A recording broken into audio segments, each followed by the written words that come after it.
Malda medical college হাসপাতালে দ্রুত চিকিৎসা পরিষেবা প্রদানের উদ্দেশ্যে চালু হলো আরও একটি এমার্জেন্সি বিভাগ।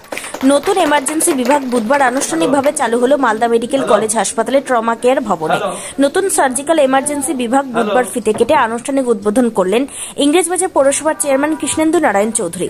এছাড়া উদ্বোধন পর্বে উপস্থিত ছিলেন মালদা মেডিকেল কলেজের অধ্যক্ষ ডক্টর পার্থপ্রতিম মুখোপাধ্যায়, সহকারী অধ্যক্ষ তথা হাসপাতাল সুপার প্রসেনজিৎ বর সহ অন্যান্যরা।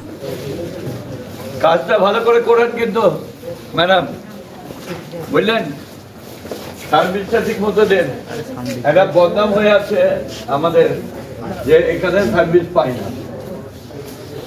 এতদিন ধরে যে ইমার্জেন্সি ছিল সেই ইমার্জেন্সিতে সব কিছু দেখা হতো, কিন্তু আমাদের ট্রমা কেস যখন আসতো, ফ্যাটাল ইনজুরি বা আদার্স কিছু হতো, তো আমাদেরকে কি করতো, ওইখানে ভর্তি করতে হতো, তারপর ট্রলি করে নিয়ে আসতো। এটা টাইম কিল হতো।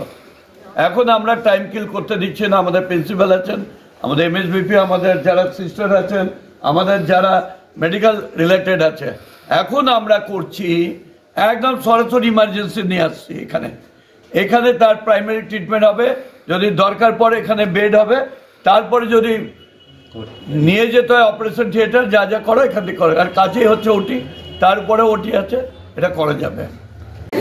আজকে এখানে আমাদের ট্রমা বিল্ডিংয়ে সার্জিক্যাল ইমার্জেন্সি যেটা আমরা উদ্বোধন করলাম, এখানে শুরু করলাম আমাদের ইমার্জেন্সি সার্ভিস, যেটা একসাথে হতো, সব কটা পেশেন্ট এক জায়গায় যেত, তাদের এখানে আসতে অসুবিধা হচ্ছিল বলে আমরা এই সুবিধার্থে এই ট্রমা বিল্ডিংয়ের মধ্যে গ্রাউন্ড ফ্লোরে আমরা এখানে সার্জিক্যাল ইমার্জেন্সি অর্থাৎ সার্জিক্যাল রিলেটেড যে রোগীগুলো আসবেন তারা এখানে চিকিৎসা পাবেন, প্রাথমিক চিকিৎসা পাবেন, এবং অ্যাডমিশন হলে এখান থেকে সরাসরি ওয়ার্ডে অ্যাডমিশন হয়ে যাবে।